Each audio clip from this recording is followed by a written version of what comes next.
So today we're responding to Tyler Preston's answers to our questions. Something I must point out is that this guy's on a crossroad between libertarianism and statism. So a lot of the time he simply agreed with us. While this is nice to see, I'll be skipping that for the meat of the video. If a kid couldn't afford lunch because the school bullies kept taking a percentage of his allowance, you wouldn't blame the kid's parents for not giving him enough. So why is it that when people struggle financially, you blame the employer who provides them with money and not the government which is taxing them? The reason why people blame their bosses is because sometimes the boss can be unfair. What if, for example, I requested a day off at my job? Even though I took the extra precaution to put the letter on his desk, he still does not have any idea that I was going to take a day off.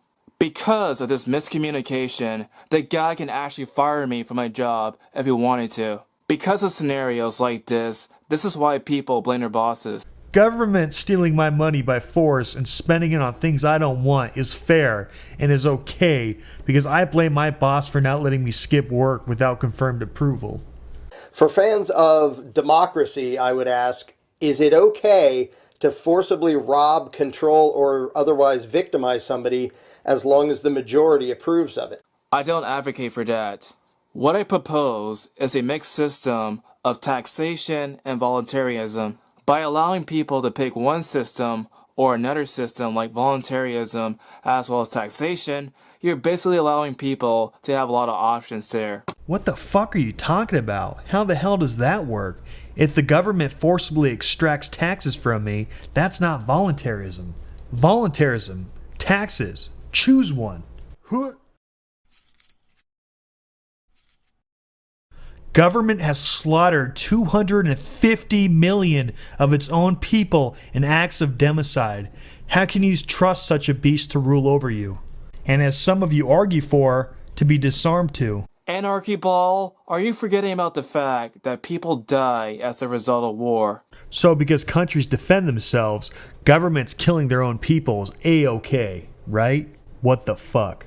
Not to mention the fact that there are various cases of justifiable homicide. Oh, so self-defense makes it okay for governments to kill their own people now. If keeping 100% of someone else's income is slavery, then at what percentage is it no longer slavery?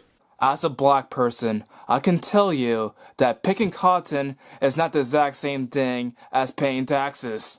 Yes, it isn't the same. One massive difference is that you can pick your job, but if the same were true for slaves, as in they could pick their task, would that mean slavery would be okay? Can a bunch of people who don't have the right to do a certain thing grant to somebody else the right to do it? And if not, how did Congress acquire the right to do things that you and I don't have the right to do? You're forgetting about the fact that we the people are in fact the government. So if you get shot by a cop for minding your own business, you haven't been murdered, you've just committed suicide. You are the government after all. In this country, people can become politicians and also vote too. You can also join the mob and become a made man. In medieval times, bravery in battle could result in knighthood. Do those facts justify the mafia or feudalism?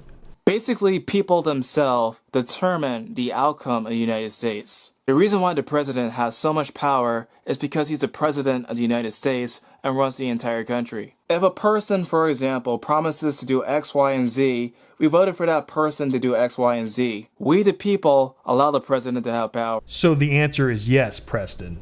People with no power could give power to other people. So for example, me and my buddies can give power to my cousin to rule over you and your friends.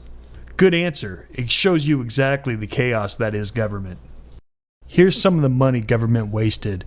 The government spent $1.4 million on an app that just simply points left and right for the TSA. That should have been done for way cheaper.